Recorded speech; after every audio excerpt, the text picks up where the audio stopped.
We have gold, and gold will destroy the Fed. Good afternoon, family. This is Dr. Kia Pruitt. It is Thursday, December the 8th, 2022, and the time is 12:30 p.m.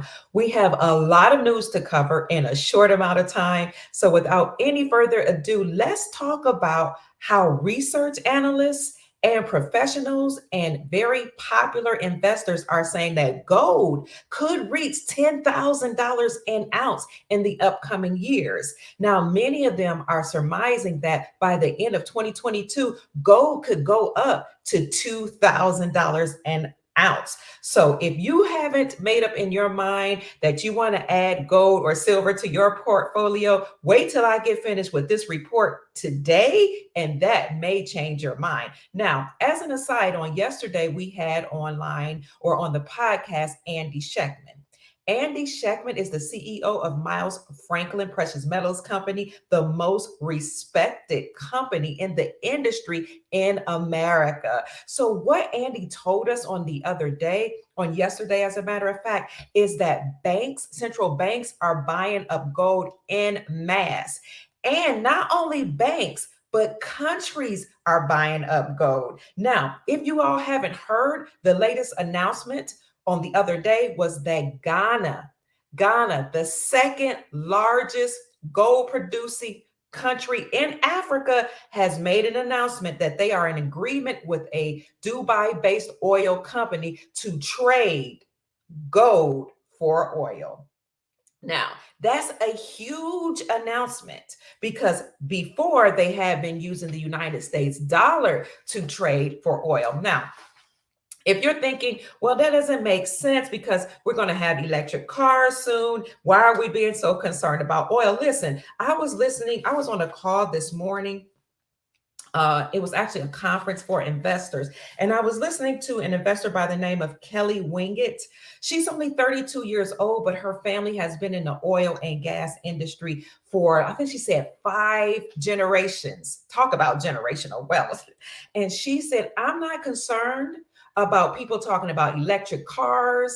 I'm not concerned about legislation surrounding oil or fuel. She said it doesn't matter because as they create legislation, the price for fuel just goes up, and that'll be more business for my company. She said, even if you have electric cars, you will still need oil and fuel. So that's important coming from an investor saying this. So again, Ghana made this huge announcement that they will now trade gold for fuel or gold for oil. And they also made an announcement that they're now using gold instead of the United States dollar for trade because gold will stabilize their country. If you didn't know, Ghana, which again is the second largest producer of gold in Africa, is also known as the Gold Coast. So I lived in Ghana, as I stated yesterday when I was on the podcast with Andy Schectman. I lived in Ghana in 2014 and 2015, and I would travel there between 2014 and 2017 just to check on things that were going there. I had family there, I had friends there. We were doing some business there, and I actually got to see the gold mines. They are amazing. You had many countries over there. You had the Lebanese there, Lebanon there. You had many European nations there. I think Anglo Ashanti Gold is one of the largest drilling companies or mining companies there. You had the Chinese there. As a matter of fact, there's this very popular book that's called Africa, China's Second Continent, because China was there mining gold so much. And as a matter of fact, Andy Schectman told us, and you all could look at the Bloomberg articles and the Reuters articles that talked about how central banks are buying up gold en masse. In fact, last quarter alone, central banks bought 400 tons of gold in the amount of $20 billion last quarter alone. What was last quarter? July, August, September, October. So how much more had they been buying up before, because that was the largest amount of gold that had been purchased. So this is what central banks are doing. And in those articles by Reuters and Goldman or Sachs, or was it what, I can't remember the other one, but in the Bloomberg, excuse me, They stated that there was a significant amount of gold that was purchased by central banks and by mysterious whales that have gone unreported or have not been reported. So, who are these mysterious whales? Are they family offices? Are they billionaires like the one who purchased $50 million worth of gold and silver from Andy Schectman last July? Or could some of those have been China? Because China just recently reported how much more of their gold holdings that they had that had previously been a secret. Okay, so this is very important for us to know that countries and central banks are buying up gold, because this could make us wonder, or could be some implications for what you and I need to be doing.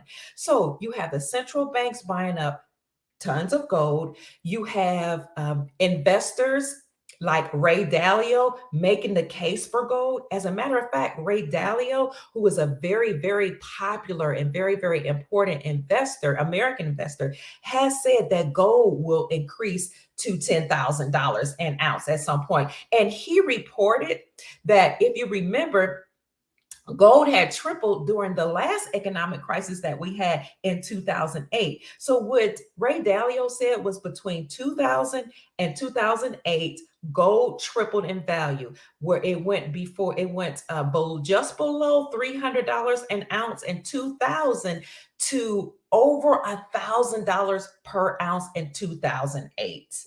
Now, why is that significant? It's significant because we saw an economic downturn, we saw issues with the stock market, and we saw economic and financial collapse during the 2008 time period. So, why did gold shoot up in value? Because you and I know that as the dollar decreases in value, and then gold increases in value, because people will look for a place to put their money when they see an economic downturn. So gold is a safe haven. It stays against inflation. Gold is a way to preserve your wealth. So again, Ray Dalio, who is an American investor, said that there's a possibility that gold will go to $10,000 an ounce. He's not the only one. Chris Mancini is a research analyst. He too said that gold would likely go to $10,000 an ounce or more. Now, why is Chris Mancini important to note here? Because a research analyst looks at gold across decades, and it looks at the history of the performance of gold. So Chris Mancini has also said, just like Ray Dalio, that whenever you see an economic downturn or you see economic crises, people will push their money towards gold or roll over their money into gold because they want to preserve their wealth. So we mentioned that there were economic downturns, or in the middle of chaos, people will flee to gold as a safe haven. So what type of economic chaos? Excuse me, let me pick this up. So what type of economic chaos am I talking about? A decline in the United States dollar. Because you see that nations are fleeing the United States dollar. Why? Because they're fleeing United States hegemony. No more will they be under the control or the terrorism of the United States government or their central banking system. And I'll get back to that. When there's a rise of inflation, which we all are experiencing high costs now, our money is losing its purchasing power. As a matter of fact, the United States dollar since 1900 has lost 90% of its purchasing power, whereas gold has increased in value. Now, when you see countries and central banks fleeing United States dollar and going to gold, you know it's because of an economic crisis. So let's get back to countries fleeing the United States dollar. You on this channel know that the BRICS nations have fled the USD. But the first entity that actually did that, according to what we know here, is actually Russia. So when number 46 put sanctions against Russia, when Russia went over to the ukulele to satisfy certain things or to deal with whatever they had to deal with over there, Russia just clapped back and said, "You can put sanctions on us. That means nothing to us. We'll just leave the United States dollar and flee to other commodities, mainly gold." Once Russia left the United States dollar, they then led other nations to do the same. So Russia is a part of BRICS. So when Russia left the United States dollar, then that meant that the whole union would follow their lead. So what union are we talking about? The BRICS union. Brazil, Russia, India, China, and South Africa. They did then led the United States dollar and went to gold. And they also went to a basket of currencies that were backed by gold and said, we will no longer trade with the United States dollar. We will only trade oil for with gold. And we will only trade other things using gold. So when that announcement was made, that just led to other countries doing the same.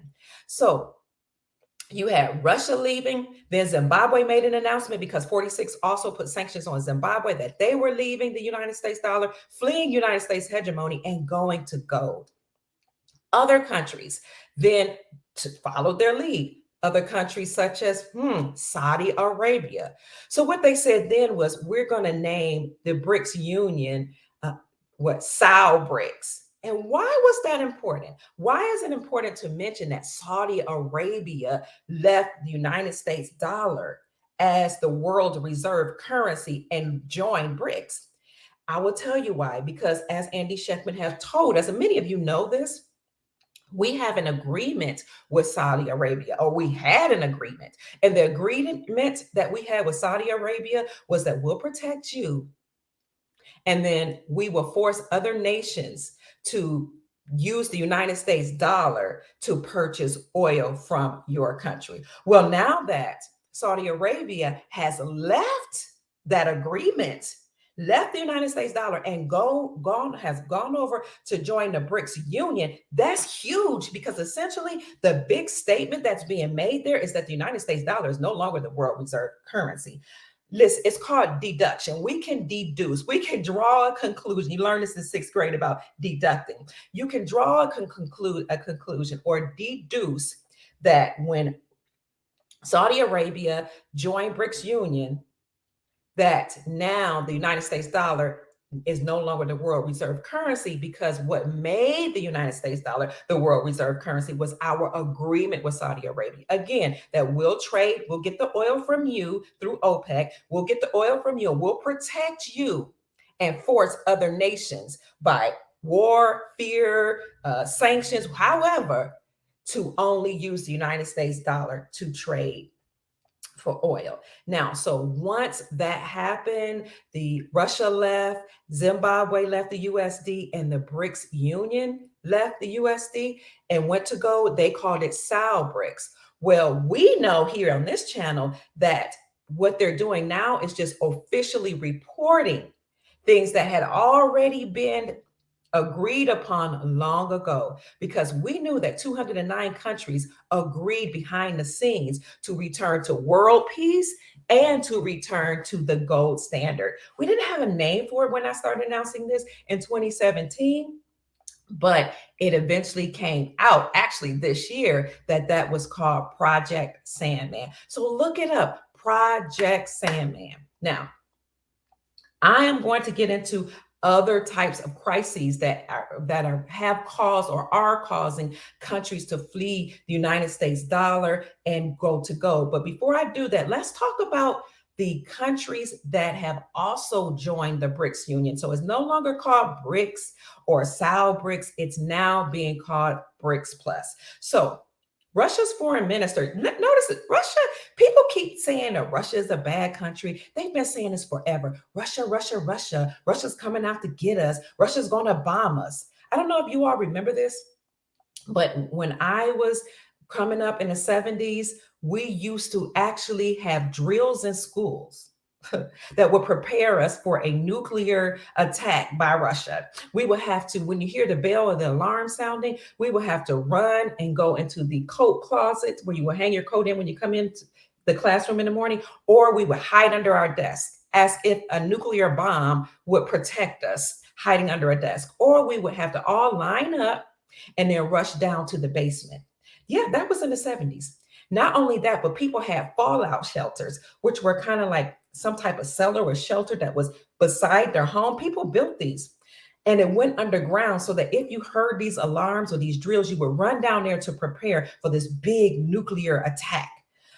They have always and often tried to make us be afraid of other nations because they wanted to trick us into thinking that these other nations were a threat to our liberties and our safety, when indeed it was the United States Incorporated that was a threat. So this is why it's important to really study Russia's history. You know, they say that Russia interfered with what was going on here in 2020, when in fact we interfered with what they've been doing in Russia and how some of their countries have been annexed from them. We interfered, but that's a whole nother discussion. If I can find my video on that, I will link it to the description part of this video. So the Russian foreign minister just recently announced that 12 nations have expressed an interest in applying to join the BRICS union. So they have either already applied or they have expressed an interest. What's important to note here is by the time they let us know what they're thinking about doing, they've already done it. Because remember, we've been reporting since 2017 that 209 countries agreed to return to the gold standard. So, but I love the way they're rolling this out. And I told you all this weeks ago, in fact, months ago, that all exporting nations have actually left the United States dollar and are using other commodities and mostly gold instead of the United States dollar. So let's talk about those 12 nations that have applied to join BRICS. And this was again announced by the Russian foreign minister. Argentina, Algeria, Iran, the UAE, Afghanistan, Nicaragua, Turkey, Indonesia, Senegal, Egypt, Kazakhstan, and Saudi Arabia. I don't know if I missed any, but 12 nations have applied or stated that they will apply to join the BRICS union. Now, that's just what was announced the other day by the Russian foreign minister. But there are articles that go on to talk about how there are nations outside of those 12 nations that are being targeted and asked to join BRICS. Listen to this list: Costa Rica, El Salvador, who else? Honduras, Panama, Bolivia, Venezuela, Azerbaijan, Mongolia, Tajikistan, Uzbekistan, Vietnam, and other nations in South America, Central America, that are being asked to join the BRICS union. Basically, essentially, family, that's 85, between 85% and 90% of the world population that's now trading with gold and other commodities. But what's important to note is that they have left the United States dollar. When the BRICS union alone had left the USD as the world reserve currency, that was 40% of the world population, 3.22 billion of the, I think we are approaching 9 billion people. We're about 8 billion people. About 8 billion people. So 40% of the population had now made this announcement under the BRICS union alone that they were using gold. And then when you have all these other nations that have joined, that's 85% to 90% of the world population. And this is just in alignment with what I stated months ago, that all exporting nations had actually left the USD, but they didn't report this openly, but now it is official. So why do these countries leave the United States dollar and flee to gold? We know this is because the United States dollar has lost its value. We already talked about how it's lost its purchasing power since 1900. 90% of its purchasing power since 1900. We already know about the printing, how the quantitative easing of massive printing of US dollars. And we know that as the dollar loses its value, then just by nature of that happening, gold increases in value. Also, keep in mind high inflation. So when you have all this money printing and you have all these countries fleeing the USD, then the value of the USD would just drop in value, and all those dollars will come flooding back into our country, which would make it lose its value and become worthless. The only countries that are formally and officially using the United States dollar for a trade or any purposes are those countries that were actually the union that number 45 had created, the USMC, what is it, the USMCA, I think it is, United States, Mexico, and Canada. So it's the United States, Mexico, and parts of Canada that's still using the USD. So we, again, are experiencing an economic crisis with high inflation, the United States dollar losing value, and this is just another case for gold. What other crises do we see? The Dow plummeted or plunged 300 points earlier this week, and the S&P just did a 2-day, was it 2 days of being declined, of declining in value. So the S&P and the Dow, which we see it fluctuating, but it will not only decline a couple of days ago, but we will see a continuing declining in the stock market. Again, this is just something that we have been predicting because we've studied history, and when you study history, you then begin to understand and understand what is most likely to occur in your lifetime. But that's not it. I don't think I told you all about Bank of America. Let's talk about Bank of America, because Bank of America stocks plunged miserably the other day. And if I can find that article, I will show you what it says. Bank of America stocks plunge, leading to a sell-off in shares of the largest United States banks. So I'm going to put that article in the description section for you to read, but please understand, when that happened, when the Bank of America stocks plunged, that led to other banks' stocks plunging. This is important because a lot of people are invested in the stock market. They're invested in banks. A lot of your 401ks, your retirement accounts. Okay, a lot of you have money, savings in these banks. But a Bank of America just made a huge announcement that their stocks plunged. This was just yesterday. And what that led to? That led to shares of Goldman Sachs Group plunging, JP Morgan and Chase stocks plunge, Wells Fargo Incorporated plunge, Citigroup also suffered intense selling off Monday and Tuesday. So you see what I mean by an economic crisis. This is very, very, very important. When the stock market crashes, people are going to wake up. The masses are going to wake up. They're going to awaken and say, I have to get my money out. I'm going to do a bank run. I have to protect my 401ks. Now, some people say the white hats are in control, and I say the white hats are in control. But what I'm trying to present to you is some people say because they are in control, your money could be safe. However, we don't know what's been going on behind the scenes could escalate before we go to a new system. People ask me all the time, why are they allowing this to happen? Why are they allowing black swan events? Why did they allow the shutdown? Why are they allowing? Because we're in the middle of a global war. Okay, when you're in the middle of war, sometimes you have battles. Some people win a battle, some people lose a battle, and then some people hide their what they have, the big thing that they intend to do, their black swan event, they might hide their hand and they might leave it for for the last minute, something that they'll do just right before the last hurrah, right before they completely surrender. So my grandmother always told me, prepare for the worst, but expect the best. Expect the best, prepare for the worst. So what we see happening in other nations, people making or creating or having bank runs, that means they're running to the bank and they're taking out their money. Now, I asked Andy Schectman about that on yesterday, and I asked him, Is that real that when banks get in trouble, like we see now, we didn't even mention how the stocks in these banks were plunging. We didn't mention that yesterday. I've just actually just read that, I think late yesterday and early this morning.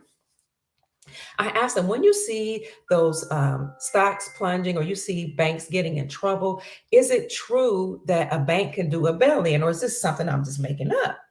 If you all recall, in 2008, when the banks were in trouble, the United States government did what's called a bailout, which means they came to their rescue because they said the banks were too big to fail. Well, now the United States government doesn't have the money to bail out the banks. Not only do they not have the money to bail out the banks, but the United States Incorporated is bankrupt and defunct. What you see now are their minions, the minions of the DS, the nefarious beings who are in power fighting against the white hats of the military and causing all these problems. But even if they weren't in power, because you've seen all this money printing and because of all the nefarious activities that have gone on for decades and centuries, it's just like a snowball effect. Things will have to come crumbling down. So the system is imploding and exploding. It's about over, family.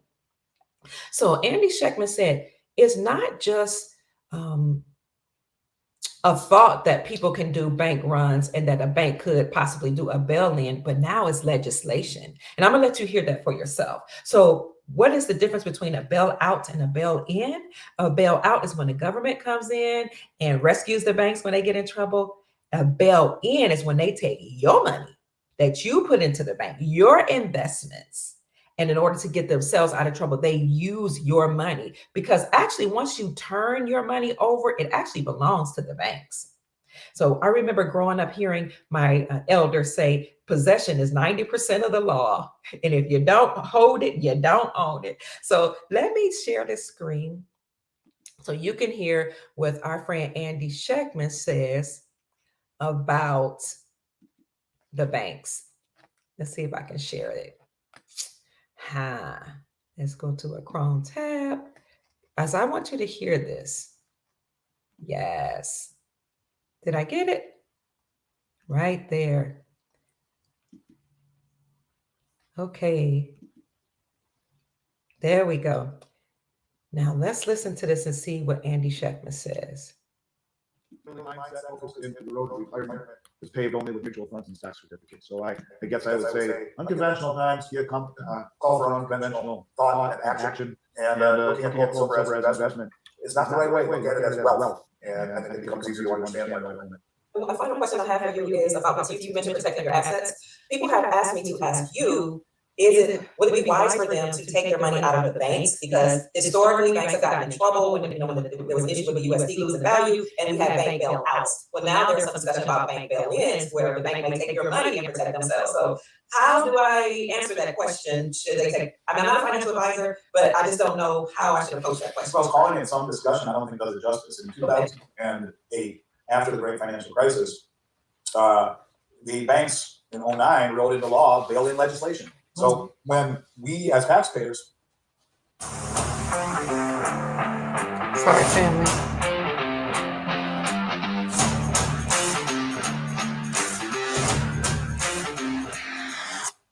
had to bail out the banks, that became illegal. They said we can't do that anymore. It's not the responsibility of the taxpayers. But what will happen is that we will enact bail-in legislation, which is in essence bankruptcy law. So if you have money in the bank over the FDIC limit, I don't know what limit to choose. I think in Cyprus when they did this, it was $100,000. But let's just say you have let's say you have $500,000 in the bank, and the FDIC limit, which is a scam in and of itself, they're woefully underfunded. But let's just say they say anyone with over $250 in the bank, that money goes into a pool to bail in the bank, to bail in their poor investment choices, basically. And then once the bank is made whole or solvent, everyone gets the proceeds and then dig back out on a pro rata basis. So it's law, it's real, and you have to ask yourself: is the return you're getting in the bank commensurate with the risk that you face in a very systemic world where contagion can happen very quickly? We haven't seen the end of what this FTX deal is all about. We haven't seen it fall off. It's just beginning. But I would submit that as one institution or one bank goes, don't forget about the pension funds and insurance companies, and they're all intertwined. And the systemic nature of everything right now. Yeah, I mean, having your money in the bank comes with risk. It's not as riskless as one would believe. We've been led to believe. At the same time, it's interesting. Most people don't know this one. But at the same time they did that, they implemented something called money market gating. And that's because many of the money markets were invested with Lehman Brothers when Lehman went on. Okay, family. So I'll let you go back and listen to that interview that I did with Andy Schectman on yesterday. And I'll also link that in the description section of this video.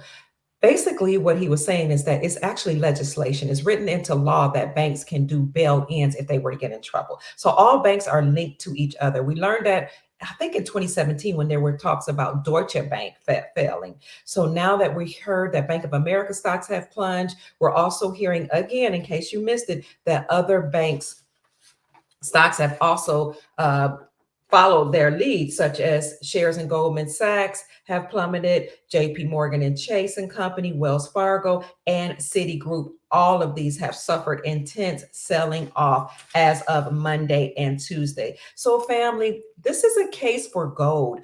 Gold will likely go to $2,000 per ounce by the end of this year. But if that doesn't happen, we know from our experts, from Ray Dalio, we know from Chris Mancini, we know from who's the silver guru, David Morgan, and other investors and experts that gold will end the Fed, that gold is an answer to inflation, that is a hedge against inflation, that gold increases in value and maintains its value. That's an excellent store of wealth. When I say gold, I'm speaking of gold, silver as well, because gold and silver go hand in hand. As gold goes, silver follows. They say gold is the money of the banks, silver is the money of the people. So this is the case for gold. Not only are investors and experts stating that gold will go to $10,000 per ounce, but some experts are saying it will go between $10,000 an ounce and $100,000 an ounce, because again, gold maintains its store of value. Also, when the masses awaken, when they see what's going on, they will too flee to gold, which will bring up the value of gold. I would say initially it's just going to shoot through the roof. But be encouraged, because it will then come down. So initially it will go up and increase in value, but then I'm not saying the value of gold will go down, but the price will go down as everybody all over the world uses gold. So again, this is an agreement between 209 countries behind the scenes that we will all return to the gold standard. What we see is an orchestrated, I say, implosion of the world economic system. But this is not new in history. What happens at the end of every empire, this is the end of the United States Incorporated and the nefarious powers that were. This is the end of their reign. That's why they're defunct. That's why they're bankrupt. You just don't know it. It's just their minions that are now doing these things, or some of these things are just consequences of what has happened in the past. So again, at the end of every empire, what they do is they rack up the debt, they spend up all the money, they print up as much money as they can so that the dollar could lose its value, whatever currency they're using can lose its value. And you all need to look up David Mahoney, because he talks about the difference between currency and money. And you all know that money is a fixed weight of silver and a fixed weight of gold, not paper. So at the end of the empire, they rack up the debt, they spend up the money, and then they destroy that system and go to a sound monetary system. So in essence, this is what you see happening, family. So again, gold will most likely go, according to our experts and expert investors, to $10,000 per ounce within the next few years. And it will likely go to $2,000 an ounce by the end of this year, because many countries have left the US dollar or US hegemony and fled to gold. Many countries and central banks, again, central banks bought a record amount of gold last quarter alone, 400 tons, in the amount of $20 billion. And then there's a whole lot that went unrecorded, not maybe unreported, I should say. And then again, China just released some of their newest numbers of gold holdings, which they were kind of keeping secret. So what are the countries that have joined BRICS and left the United States dollar? It started off with Russia and Zimbabwe, and then Russia led to BRICS. Brazil, Russia, India, China, South Africa. Then most recently, I told you all that the Russian foreign minister finally announced that there were a dozen countries that will be joining BRICS or have applied to join BRICS. Again, that was Argentina, Algeria, Iran, the UAE, Afghanistan, Nicaragua, Turkey, Indonesia, Senegal, Egypt, Kazakhstan, and Saudi Arabia. So I don't think it's necessarily in that order because we knew that Saudi Arabia actually left right after Russia. But then after that announcement, we saw that they are targeting South America, Central American nations to also join, like Costa Rica, El Salvador. I don't know. There's somebody I wrote down. I can't read. Honduras, Panama, Bolivia, Venezuela, Azerbaijan, Mongolia, Tajikistan, Uzbekistan, and Vietnam. I think it's interesting that they mentioned Venezuela because you all know that Venezuela's currency was kind of like Zimbabwe's currency, where it was completely worthless because of high inflation and because of sanctions, because of war, because of criminality and all the corruption that has occurred there. So a lot of people have actually started investing in the Venezuelan currency along with the Vietnamese dong and the Iraqi dinar. It's interesting that they didn't mention Iraq because my intel told me a while ago that Iraq is actually secretly a part of BRICS. But I think this is just a way of them making the announcement in a manner in which the masses can receive the information. Now, Vietnam is on that list to be one of the targeted countries to be asked to join BRICS.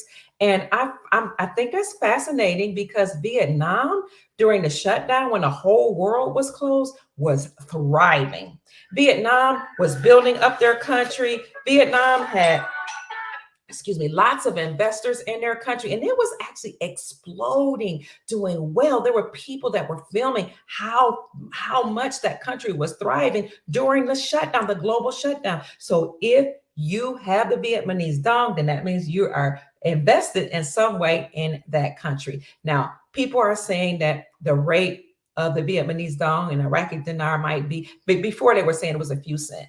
I was saying in 2018, excuse me, it's not going to be a few cents. There's not nowhere possible when the revaluation occurred. Then they were like, oh no, because the guru said it'll be a few cents. I said, okay.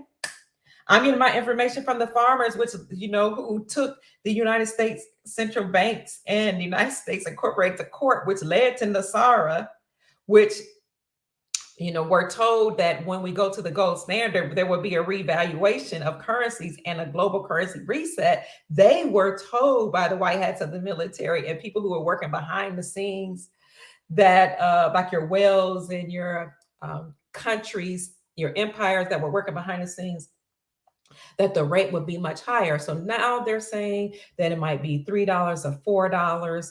But what I've been told is that the rate could be as much as $100 to $150. That's the Vietnamese dong and the Iraqi dinar. You do your own research because it's important for you to know for yourself. So if you don't know what I'm talking about, I'll conclude by saying when countries would have issues with America and America wanted to control them, America would go into those countries and fund both sides of the war, decimate their economy, completely destroy their country, and that in essence will devalue their currencies. Then the lawmakers here and world leaders and people high up behind the scenes and your military generals, military people who knew about this information would go and buy the currencies while the currency had devalued through war and sanctions and held on to it while the currency was low, held on to it. And then after the war, America would go into those countries and rebuild the nation, which would then make their country thrive and maybe take off sanctions as well. And then their currency would revalue or go back to its natural value based on the resources of that country. And those people who held those currencies, those decimated currencies from those decimated countries would then get a great return on their investment. They would go to the bank and they would get a lot of money based on the country's currencies being revalued. What is an example of that happening? Kuwait. Kuwait, you remember, was at war. And the United States went there. I know because my brother was actually in the war. He was a medic and he served in the war, and he was really devastated by the war because once you're in there and you're fighting and you see what's happening, you're like, wait a minute, we've been lied to. But America, or the United States Incorporated, which are actually a group of nefarious bloodlines that usurped the Republic of America, which is part of the Moroccan Empire. And you all know here that the so-called Black people are actually, most of us that are here are indigenous to the land, or Aboriginal people, AB original, or the original people in the land who were part of the Moroccan Empire. And we were lied to and told that we were enslaved and brought here from slavery ships. Okay. But the United States Incorporated actually usurped authority and power from our government and created a corporation, and then incorporated it in Delaware as a nonprofit religious organization. So they are not nefarious. They're not the real government. Then they created the Federal Reserve banking system, which is a nefarious banking system to enslave not only the people here, not just the Aboriginal people, but even the Europeans who we actually welcomed here. If you didn't know that happened, look at my video on Who Are the Moors, because my brother, Douglas L., Lloyd Douglas L., also known as Sharif Ali, talked about how the Moroccan Empire was a great empire, how we welcomed Europeans here because they were trying to flee what was going on there in Europe, and how they had their own nations. And actually they had trade. They did trade here on the land. And this is why President Donald Trump said Morocco was one of the first people to actually acknowledge us as a nation. So he was talking about the United States of America was being acknowledged as a nation, not the Moroccans. The Moroccan Empire was an expansive empire that was here in America and expanded abroad. But the United States were a group of the people that came here from Europe and actually had their own colonies and conducted commerce here. We welcomed them there. So the nefarious beings that usurped our government actually incorporated or created a corporation and had their own constitution, which is called the Constitution of the United States, or the Constitution of the United States Incorporated. Nefarious, different, and not to be confused with, different from and not to be confused with the Constitution for the Republic, or Constitution for the United States, which is the benevolent one. So I lost my thought, my train of thought. So what happened is when that occurred and our country was usurped, these people would go and fight wars in different countries. And when they did that, when they fought the war in Kuwait, the United States Incorporated, those people who are in alignment with them, bankers, CEOs, top military officials, actually became millionaires when the Kuwaiti dinar revalued. So this is information that was secret information. It was covert. It was not well known. So we, the people, didn't know that we could buy currencies in other countries, and when it would revalue, we would become rich. Well, now the white hats in the military and those beings the benevolent beings who are here on the land, or I should say have come to this realm and this reality, not just here in America, but all over the world watching us, they have allowed this information to come out so that some of us will now become millionaires, multimillionaires, and billionaires. And if you didn't know that this was a real thing, then please look up Kuwaiti dinar revalues in 1991. It was either 1990 or 1991, and you'll learn about how that occurred back then. And look at the video that Donald Trump did in his interview with Fox News about Soleimani. So you can go to YouTube and look up Donald Trump interviews with Fox News about Soleimani. At the end of that interview, the interviewer asked Trump, what do you intend to do with those nations that we have protected? And number 45 said, we're going to make them pay. As a matter of fact, we've already made South Korea pay us I think he said $500 billion. And he said, we already have, did he say billions of dollars of Iraqi money sitting in our banks because we protected them, we built up their country, and we built up their railroads better than the railroads that are here in our country. He said, I wish we had railroads like what the country has built for Iraq. I wish we had that in New York. So, but he said, it's okay. We already have billions of their dollars sitting in our banks. Why do we have billions of their dollars sitting in our banks? Because at the proper time, during the global currency reset, we will have a revaluation of currencies, which means that all currencies will then be returned to their natural value based on the resources in each of those countries. And they will all go one to one. So that's all I have for you today, family. This is the case for gold.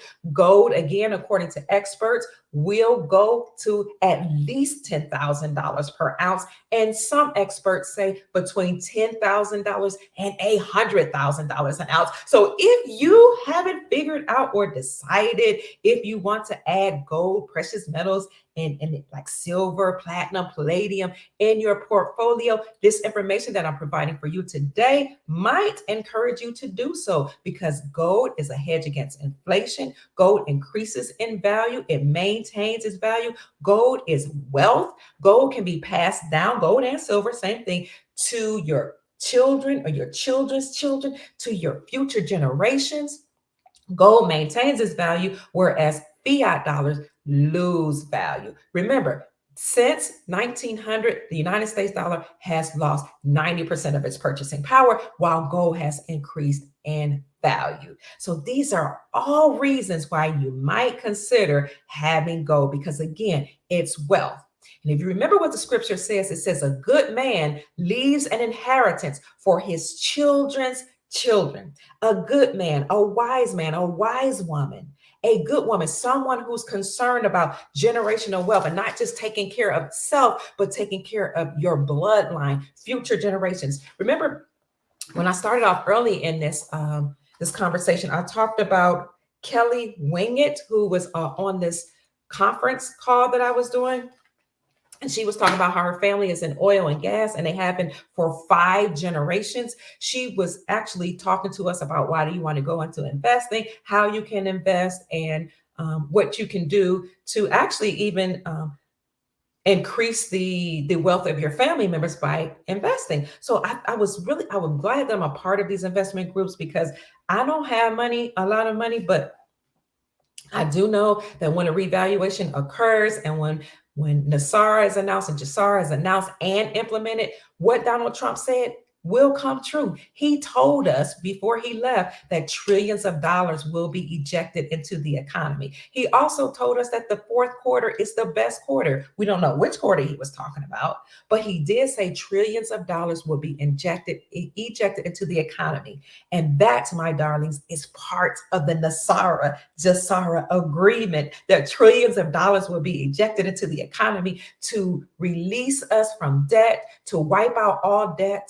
Not just countries' debts, but our debt, student loans, mortgages, credit cards, automobile loans, bank loans, they will all be satisfied. Now, I did produce a video a couple months ago with Anna Von Reitz, where she had made this huge announcement that gold had already been put forth to pay off the debt. And that got a lot of views. Now, I did get some backlash from that because people didn't believe it. But remember, when we report information here, we're telling you things that most people are not aware of. We're giving you breaking news. We're telling you about what's going on behind the scenes. We're giving you intel from people who have been a part of farmers' claims. We're giving you intel from people who were with the empress of this Moroccan empire here, Empress Verdi Asi El Turner Bay, or Tunica Bay. So Turner, Tunica, same name, but different. Tunica was actually the indigenous name. Turner is the Western name. So Empress Verdi Asi El Turner Bay actually took the United States corporation to court around the same time that the farmers took the United States corporation and central banks to the highest courts, to world courts. And it was determined that not only had the farmers been mistreated by banks here, and their farms were confiscated, they had high interest rates, and they were basically forced to do certain things, plant certain seeds, or else they would lose their lives or lose their farmland. But we, the people all over the world, have been nefariously mistreated. And the people that are part of the Moroccan Empire, the indigenous Aboriginal people here on the land, have been mistreated because they had their land taken from them. Literally, their land was taken from them, such as the Louisiana Purchase, the Empress Verdiasi Goss and L. Turner Bay, proved that it was not a purchase, but it was a theft. So when those cases were heard with the world courts, it was determined that there would be a dismantling of the United States Incorporated, those bloodline families, and then we would return to world peace, and we will return to the gold standard. So that's what we see playing out. These people have had this knowledge since the 1990s and maybe even before, because they come from benevolent bloodline families who have actually been working behind the scenes for decades and centuries to dismantle this nefarious power. Because this nefarious power, these bloodline families are actually controlled by what's called the Black Pope. It's not just the Rockefellers, the Rothschilds, and all these Soros, and all these names that we know. There is a government behind them that's called, like, I think it's led by the Black Pope, and that has nothing to do with skin complexion, but that's just what they called it. And this was a part of a dark entity, which are actually beings that came here on our planet to enslave us and destroy our planet, to take our resources, and basically to take over our planet. So this is a long history. When that occurred, then you had benevolent beings that have come here to help us, but they've been planning this for a long time, which is why you saw in the Bible where it says Satan would be chained for 1,000 years, and then you will have 1,000 years of planetary peace. We're living in that time right now. Satan has been chained, the Luciferian powers, those dark entities, those dark powers that had come to this realm to enslave us and take over the entire planet. They had come to do this. Those are the beings that are actually behind the scenes, behind those bloodline families. But you had good, like your dragon family, that I think those are Asian or Chinese bloodline families. You had bloodline families that are here from America and from the Philippines and from all over the world, the benevolent bloodline families that are actually working with the white hats of the military and with the Nasara white knights to destroy that nefarious bad empire that enslaved the planet. So you will see 1,000 years of peace. You will see planetary harmony and joy and wealth and abundance come online, and we can help with that. How can we do that, Dr. Pruitt? By raising our vibrations, by staying positive, by having an abundance mentality. And sometimes that means doing a paradigm shift, changing your perspective from the negative, not giving any energy or credence to any negative news, negative information. You might just think about it, file it in the back of your mind, and prepare against it, so that you can be ready, but you don't give credence to it and you don't live in that place. So you shift from a scarcity mentality where we're going to all die. It's not going to be good. It's not going to be enough. There's not going to be enough. We're going to stay enslaved, to an abundance mentality where you know that the creator is in control. Source is in control. You are in control. We are in control. God is in control. Goddess is in control. All the benevolent forces and all the benevolent positive energy and all the benevolent beings are in control. So keep that abundance mentality and that mindset and that positive mindset. And by virtue of having that mindset, prepare, store up food, store up water, do what you need to do to make sure your family is secure. Add gold and silver if you have it in your budget to your portfolio, or roll over your investments into it. And if you don't have that, the second part of the scripture that says that a good man leaves an inheritance for his children's children, and the wealth of the wicked is laid up for the righteous. So those of us who are good, or who have a mind to do so, or who are concerned about our future generations and our posterity, we're planning the best way that we can. A lot of us don't have wealth. I don't have wealth. My background is in education. I don't have money, but we do what we can. You can't afford an ounce of silver, half an ounce, quarter of an ounce, silver shots, whatever you can. Save your computer, save your catalytic converter, your appliances. They're all made of silver. Your solar panels, all made of silver. Your cell phones. If you have gold, keep it. Don't buy into giving away your silver and gold for a few fiat dollars. I mean, if you're in a bad way and you need to eat, that's one thing, but don't let these people just take your wealth away from you. However, having said that, the wealth of the wicked is laid up or stored up for the righteous. So all those nefarious beings that made billions of dollars, trillions of dollars, by doing harmful things to us, by causing us to be enslaved, many of them, if not most of them, have had their assets frozen through Executive Order 13818 and other executive orders, and through other laws, and through the war that's been going on behind the scenes. So you're about to see 1,000 years of peace, 1,000 years of wealth and abundance, 1,000 years of joy, 1,000 years of love, 1,000 years of no wars, just 1,000 years of planetary thriving and communal living. Now, some people say that after that 1,000 years are up, Satan may be released again, and we might have to go through a war. I don't know, but this is why we need to all join together, because where we go one, we go all. We've been enslaved together. We need to be liberated together and help each other to thrive. No more selfishness. Take care of your family. Take care of your marriage. Keep your family intact. Keep your community intact. Find out what everybody in your family and community is good at, so that when we return to communal living, we can all thrive, because we'll be able to barter together. We'll be able to make our own clothes, to grow our own food, to cook for each other instead of relying on these big corporations to make our food and to feed us. We can do it ourselves. Find out who your farmers are, or who your gardeners are. Find out who knows how to fix shoes. Find out who's good at educating, so they can maybe teach your children, and you in trade could fix their clothes. So again, family, this is the case for gold for those who are able to get into it.